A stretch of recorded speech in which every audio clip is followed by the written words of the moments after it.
시청자 여러분 안녕하십니까. 이슈 점검으로 다시 돌아왔습니다. 이번 시간에 원래 마덱스 얘기 뭐 해주신다고. 네, 그 마덱스 2023 그 수출에 관한 얘기 좀 새로 들은 게 있어서 그걸 하려고 했는데 얼마 전에 우리가 LSM 시험에 성공했잖아요. 그래서 그거를 해야겠더라고요. 그래서 이거 하고 나서 제가 하겠게요. 네, 지난 5월 30일 날 한국형 장거리 지대공 유도무기 LSM이 네 번째 발사 시험에 성공을 했습니다. 이번 시험은 작년 11월 표적탄을 처음 요격한 이후 진행된 네 번째 시험이죠. 이 목표로 설정된 고도에서 표적탄의 추진 기간을 정확히 요격해서 격파했습니다. 앞서 진행된 세 차례 요격 시험에서요, 처음 한 번을 제외하고 두 번 표적탄을 직격하는 데 성공했었거든요. 특히 이번 시험은요, LSM 종합 유도 비행 시험 전체 과정을 국내 언론에 처음 공개했습니다. 이번 시험은 북한 탄도미사일을 모사한 표적탄을 탐지 추적하고 목표 고도에서 실제 요격하는 실전 방식으로 진행이 됐습니다. 이번 성공에 따라서 LSM은 추가 신뢰성 검증 등 올해까지 시험 평가를 종료하고 내년까지 체계 개발을 완전히 끝내기로 했어요. 따라서 오늘 샤레 군사연구소에서는요, 한국형 사드 시스템이라고 불리는 LSM에 대해 알아보는 시간을 가져보겠습니다.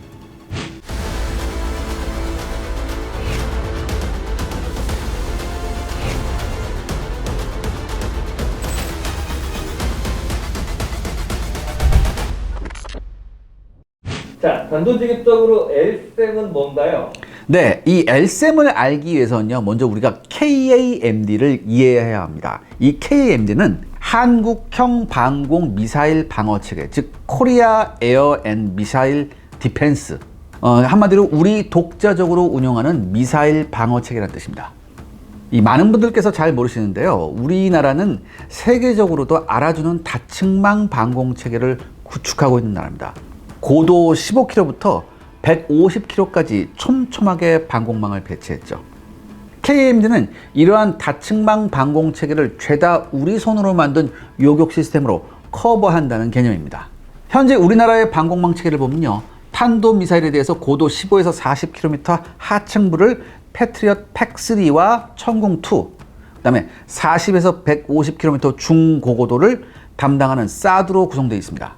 뭐 이 정도도 다층망 구조이지만요, 우리 군은 고도 10km 이하의 저층부와 고도 40에서 70km 영역의 중고도까지 모두 커버할 수 있는 복합 다층망 탄도미사일 방어 시스템을 구축해서 북한의 탄도미사일 위협에 대처하고자 하고 있습니다. 이번 테스트에 성공한 LSM은 이 중에서 중고도 영역을 커버하는 방어 시스템이에요. LSM은 탐지거리가 약 300km급 다목적 레이더와 함께 40에서 70km 고도에서 탄도미사일을 요격할 수 있는 요격미사일, 그리고 사거리 250km급의 항공기 요격용 미사일을 동시에 개발하는 사업입니다. 총 2조 원은 가까운 돈을 투입해서요, 2023년 올해까지 개발 완료를 목표로 했지만 개발이 일부 늦어졌어요. 그렇지만 연속되는 시험 성공 덕분에 내년 10월까지 체계 개발이 완료될 것으로 제가 예상이 돼요. 본격적인 생산과 전력화는요, 2025년부터 2028년 사이에 진행될 예정입니다. 이 LSM은요, 탄도미사일 00개를 추적해서 00개를 동시에 요격할 수 있고, 항공기는 45대를 동시에 추격해서 이 중에 00대를 동시에 요격할 수 있습니다. 그러니까 한마디로 이지스 전투 시스템보다도 동시 교전 능력이 우수해요. 그러니까 이 LSM이 개발 완료되면요, 1조 2천억 원을 투입해서 총 4개 포대를 생산할 계획입니다. 사거리가 약 250에서 300km 수준이니까 2개 포대만으로도 대한민국 영토는 모두 커버가 가능하죠. 다만 24시간 LSM을 항시 가동할 수는 없기 때문에 장비 휴식과 정비 및 개량 등의 임무 교대를 위해서 2개 포대가 추가로 발주되는 겁니다. 그렇다면 이 LSM의 개발 목적은 뭔가요? 네, LSM의 개발 목적은요, 다음과 같습니다. 먼저 2회의 교전 기회를 가질 것. 그러니까 우리나라는 어떻습니까? 좀 길쭉하니까 종심이 좁고 특히 수도권이 북한과 맞닿아 있어요. 그렇기 때문에 탄도미사일 요격에 필요한 대응 시간을 충분히 확보하기가 어렵습니다. 그리고 패트리엇 팩3는요, 사거리 1000km급 수준의 탄도미사일, 천궁2는 사거리 600km급 탄도미사일 요격 능력만을 갖추고 있습니다. 더욱이 패트리엇 팩3 MSE 미사일의 발당 가격은 무려 60억 원으로 살인적이에요. 그러니까 이런 문제에 대응해서 LSM은요 최저 40km에서 최대 000km의 요격 고도를 확보하고 사거리 200에서 1500km급 탄도미사일 요격 능력을 확보할 계획입니다. 이를 통해 수도권 지역일지라도 제한적이나마 40km 고도에서 LSM이 1차 요격을 수행하고 25에서 30km 고도에서 패트리엇 팩3와 천궁2를 사용해서 2차 요격을 수행할 수 있는 거죠. 즉, LSM이 경기도와 강원도 이남 지역을 방어할 경우라면 충분히 2회의 교전 기회를 사용할 수 있는 겁니다. 또한 LSM이 배치될 경우 기존 패트리엇이나 천궁2보다 훨씬 넓은 방어 면적을 통해서 현재 한반도 남부에 배치된 혹은 배치될 예정인 패트리엇이나 천궁2의 임무 상당수를 소량의 LSM으로 대체할 수 있어요. 그 결과 발생한 패트리엇 팩3하고 천궁2를요 수도권에 집중 배치할 수 있죠. 또한 패트리엇 팩3하고 천궁2의 도입 및 생산 숫자를 줄임으로써 전체적인 예산 간축도 가능합니다. 그리고 제가 말씀드렸잖아요. LSM은 항공기에 대한 대응도 가능하다고. 사드는 항공기 대응 능력이 없거든요. 근데 사실 이 항공기에 대한 초장거리 요격 미사일의 대명사는요 러시아의 S-400 모델이에요. 여러분 잘 아실 텐데. 다만 이 LSM에서 이 대탄도용 탄은 한화, 그리고 대항공기용 미사일은 LIG에서 만듭니다.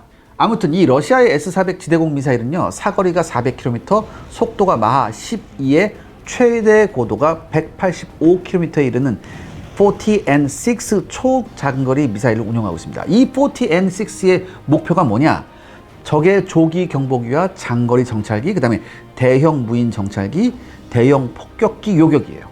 이 외에도요 적 전투기로 하여금 저고도 비행을 강요해서 적의 체계적인 작전을 방해할 수 있어요. 근데 우리의 LSM 역시 탄도탄 요격 미사일과 별도로 전투기용 표적에 대해서 150km급의 사거리를 갖춘 항공기용 요격 미사일을 별도 운용할 계획입니다. 그러니까 만약에 상대가 기동성이 떨어지는 적의 조기 경보기나 무인 정찰기라면 300km급 이상의 사거리를 가질 수도 있을 것으로 예측이 돼요. 이 장거리 시대공 무기의 장점은요 적의 조기 경보기와 정찰기, 무인기의 접근을 차단하는 물론 아군 전투기 숫자가 적국과 비교해 크게 부족할지라도 어느 정도 제공권을 유지할 수 있다는 거죠. 향후 2737과 같은 조기 경보기와 LSM 지대공 미사일이 CEC, 즉 합동 교정 능력이나 기타 데이터 링크로 연동을 될 경우에 미국 SM-6가 실증한 장거리 초수평선 요격도 가능해질 것으로 예측이 됩니다. 그러면 LSM의 구체적인 성능은 어떻게 되나요? 먼저 레이더 시스템부터 한번 보죠. LSM은요 위에서 언급된 성능을 만족하고자 현재 한화 시스템 주도하에 다기능 S밴드 A사 레이더를 개발하고 있습니다. 시제품은 2018년에 나왔고요. 현재는 거의 마무리 단계예요. 한화 시스템은 자기들이 개발한 LSM용 MFR 이 다기능 레이더에 대해 다음과 같이 홍보하고 있습니다.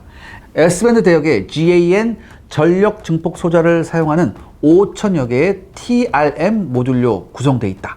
여기서 이 GAN은요 질화갈륨이에요. 그러니까 이게 제가 지난번에 한번 말씀드렸는데 이게 이 질화갈륨이 실리콘보다 고압 고열에 강한 소재예요. 그래서 신호 변환 속도가 빠르고요. 이 과정에서 에너지 손실이 적어서 고주파용 통신 시스템에 굉장히 적합합니다. 종래 쓰이던 GAAS 즉 갈륨 비소 소자보다도 더 고속 동작이 가능하고 고온의 열에도 강해서 더 큰 출력을 낼 수가 있어요. 그렇기 때문에 레이더 등 높은 효율을 요구하는 여러 제품에 적용 가능합니다. 그래서 차세대 전력소자로 각광받고 있죠. 덕분에 탄도미사일 표적 탐지 거리는 300km 이상이라고 합니다. 기본적으로 탄도미사일과 항공기에 대한 탐지와 추적이 가능하고요. 순행식 냉각 방식을 통해서 0일 동안, 그러니까 빵이 아니고 구체적으로 나와 있지 않지만 0일 동안 연속적인 운전이 가능해요. 그리고 항공기와 탄도미사일에 적합한 최적의 탐지적 알고리즘도 가지고 있다고 합니다. 가장 일반적인 탄도탄 탐색 모드, 그 다음에 항공 및 순항미사일의 표적에 대응하는 항공기 구역 탐색 모드도 있어요. 그러니까 여러 가지 모드로 다양한 위험에 대처할 수 있는 거죠. 그 LSM에서 요격 미사일은 어떻게 되나요? 네, 요격 미사일은 형태가 공개되긴 했지만요. 자세한 스펙은 아직 공개가 되지 않았어요. 이 ROC에 의하면 LSM은요. 전장 7m 수준의 중량 1.5톤 이하고요. 탄도 미사일 요격용과 별도로 항공기 요격용 미사일이 개발되고 있습니다. 제가 이건 말씀드렸죠. 먼저 LSM용 탄도탄 요격용 미사일은요. 초기 이륙 및 가속을 수행하는 1단 통합 부스터, 그다음에 요격체를 요격 고도까지 비행시킬 수 있는 추진용 2단 고체 로켓, 그리고 실제 요격을 수행할 외기 직격 비행체로 구성되어 있습니다. 이 LSM의 외기 직격 비행체는요, 크게 센서부, 추진부, 탄두부로 나눠져 있어요. 이 중 가장 핵심적인 기술이 바로 비행체의 추진부인 DACS입니다. 이게 Divert Attitude Control System이라고 해서 궤도 수정 및 자세 제어 시스템이에요. 이 DACS는요, 천궁2에 적용된 DCS, 즉 Divert Control 시스템의 발전형입니다. 이게 뭐냐, 한마디로 여러분, 대기가 희박한 40km 이상의 외기권에서 작동해야 해요. 그렇기 때문에 각각 궤도 수정용 추진기하고 자세 제어용 추진기를 갖추고 있습니다. 이들 중 궤도 수정용 추진기는요, 요격 미사일의 접근 궤도를 수정하는 역할을 수행하고요, 자세 제어용 추진기는요, 말 그대로 자세를 조정해서 직격 요격을 수행합니다. 이 복합형 DACS 추진기 덕분에 LSM은 궤도 수정이 가능해요. 그리고 옅은 대기가 존재하는 40km 정도의 고도에서도 요격을 수행할 수 있는 겁니다. 사용하는 탐지 센서는 공개된 것이 없지만 기본적으로 256/256급 이상의 해상도를 갖춘 적외선 영상 시커를 사용할 것으로 추측이 됩니다. 그리고 이 탄도탄 요격 미사일은요, 이제 개량을 통해서 사거리를 늘릴 계획도 있습니다. 또한 이제 항공기 요격 미사일도 따로 있다고 했잖아요. 근데 이 항공기 요격용의 경우는 처음에 에디드가요, 이 LSM 사업 초창기에 종말 유도 단계에서 높은 기동력을 발휘하고자 덕티드 로켓을 사용하려고 했어요. 이 덕티드 로켓이 뭐냐? 그러니까 여러분, 미티어 공대공 미사일이나 이제 SA6 지대공 미사일에 채용된 건데, 이게 고체 연료용 램제트 기관의 일종이에요. 특히 산화제를 가진 로켓과 달리 대기 중에 공기를 산화제로 사용하니까 장시간 추력을 유지할 수 있는 거죠. 근데 이게 개발에 상당한 시간과 노하우가 필요해요. 그래서 항공기 요격용 LSM 미사일로는 덕티드 로켓 대신에 다중 펄스 로켓을 사용합니다. 여기서 펄스라는 것이 뭐냐? 바로 로켓이 작동하는 시간이에요, 펄스가. 따라서 다중 펄스란 로켓이 여러 번 나눠서 작동한다는 뜻입니다. 그러니까 뭐 탄도탄 요격용은 뭐 1단 분리, 2단 분리하고 나가잖아요. 이게 1단 다 연소되면 2단 하고 뭐 이렇게 돼요. 근데 이게 아니라 로켓 연소실 내에 격벽을 두는 방식이에요. 격벽을 둬서 차례차례 연소하는 방식이죠. 이렇게 되면요, 최고 속도가 마하 2 전후의 항공기를 장거리에서 잡는데 굉장히 유리하대요. 그 LSM 개량형 얘기도 있던데요. 네, 그 2023년 국방 예산 중에요, 북한의 미사일 위협에 대응하기 위한 미사일 방어 체계 예산이 약 2천억 원으로 늘어났습니다. 그리고 가장 최우선 순위로 거론되고 있었죠. 이번 시험 발사 현장을 참관한 이종석 국방부 장관은요, LSM은 다층 방어 체계의 핵심 전력이라고 했습니다. 그리고 앞으로 LSM 개량형까지 개발한다면 미국 수준 못지않은 방어 체계를 갖추게 된다고 언급했죠. 그리고 LSM2, 그다음에 MSM 블록 3 개발도 조기에 착수해서 북한의 그 어떠한 미사일 위협에도 대응할 수 있는 수직 수평적 다층 미사일 방어 체계를 신속히 구축해달라고 업체에 당부했습니다. 이와 관련해서 군은 LSM보다 요격 고도가 높은 고고도 요격 유도탄과 북한의 KN 계열 탄도미사일처럼 변칙 기동하는 활공단계의 미사일을 요격하는 유도탄을 각각 확보하는 LSM 개량형 사업을 진행하고 있습니다. LSM의 본래 요격 고도 목표가 제가 처음에 뭐라고 했어요? 000km라고 했잖아요. 그러니까 세 자릿수니까 최소한 100km라는 얘기죠. 여러분, 이게 무슨 소리냐면, 즉 당장 개발이 시급한 40에서 70km급을 먼저 개발한 다음에 애초 목표였던 100km를 목표로 하는 것이 LSM 개량형이에요. 지난 4월 25일 제153회 방위사업추진위원회에서는요, LSM2, 이게 개량이죠. LSM2는 기존 LSM보다 요격고도가 약 3배 높아진 고고도 요격 유도탄과 극초음속 활공체를 장거리에서 요격할 수 있는 활공단계 요격 유도탄 등 두 종류를 필요에 따라 발사하는 방식으로 개발하기로 의결했습니다. LSM2를. 그래서 2035년까지 2조 7,100억 원이 투입될 예정이죠. 이 고고도 요격 유도탄은요, 2020년대 후반에, 활공단계 요격 유도탄은 2030년대 후반에 각각 양산에 착수한다는 계획입니다. 시청자 여러분들의 구독과 좋아요는 영상 제작에 정말 큰 도움이 됩니다. 여러분들 부탁드리겠습니다. 구독과 좋아요. 오늘의 결론. 네, 이번 실험에서 중요한 것은요, 속도가 느린 무인기를 요격한 것이 아닌 북한의 탄도미사일 특성을 재현한 비행체를 요격하는 데 성공했다는 거죠. 더욱이 탄두부가 아니라 추진부를 요격하도록 설정을 했었어요, 처음에. 그런데 정확히 추진부에 타격하는 데 성공했거든요. 그러니까 업체 관계자가 이런 말을 하더라고요. 제가 이것 때문에 좀 여러 크로스 체크를 해봤는데, 탄두부를 타격하게 되면요, 요격체가 지상으로 이게 폭발하면서 지상으로 2차 피해가 날 가능성이 높대요. 그래서 추진부를 타격해서 떨어뜨리는 것이 굉장히 중요하대요. 근데 이거에 성공했다는 얘기죠. 아무튼요, 여러분들, 우리가 LSM을 갖게 되면요, 우리나라는 미국, 이스라엘과 함께 탄도미사일 요격 시스템을 스스로 개발한 지구상 유일한 세계 국가 중 하나가 됩니다. 국내에서 연구 중인 다양한 탄도미사일 요격 체계는 늦어도 2030년대 후반까지 완성을 목표로 하고 있습니다. 계획대로 사업이 진행될 경우 고도 0에서 10km까지는 LAMD가 담당하고요. 15에서 20km 고도까지는 천궁 블록 1, 15에서 40km 고도까지는 천궁 2, 그 다음에 40에서 70km 고도까지는 LSAM, 그 다음에 최대 150km 고도까지는 LSAM 개량형이 담당하는 무려 5층의 다층 방공망이 완성될 계획입니다. 그런데요, 사실 요격고도보다 중요한 게 요격할 수 있는 속도 범위예요. 이 천궁2하고 LSAM 개량형은요, 북한에서 발사된 모든 종류의 탄도미사일을 요격할 수 있습니다. 보통 우리가 이런 얘기를 하죠. 1000km급 탄도탄은 떨어질 때 마하 한 8 정도 되거든요. 근데 중거리 탄도미사일이나 ICBM 같은 거는 낙하 속도가 마하 10에서 마하 20을 왔다 갔다 하니까 이 속도가 굉장히 빠르단 말이에요. 그럼에도 불구하고 우리가 이 천궁2하고 LSM이 요게 가능한 이유가 뭐냐면은, 북한에서 발사된 탄도미사일이요, 대한민국에 도착할 때까지 거리가 굉장히 짧잖아요. 그렇기 때문에 설사 북한이 MRBM, 즉 중거리 탄도미사일로 고각 탄도를 사용해서 발사해도 이게 가속도에 한계가 있거든요. 이게 사거리가 짧기 때문에. 그렇기 때문에 LSM이나 천궁2로 요격이 가능해요. 이게 굉장히 중요한 거예요.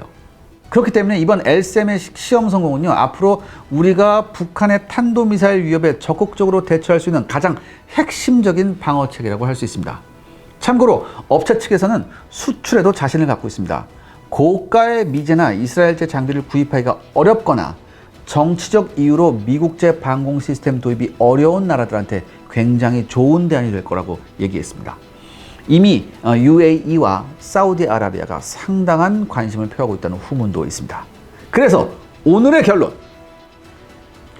지금이라도 하나 시스템을 사야 되나?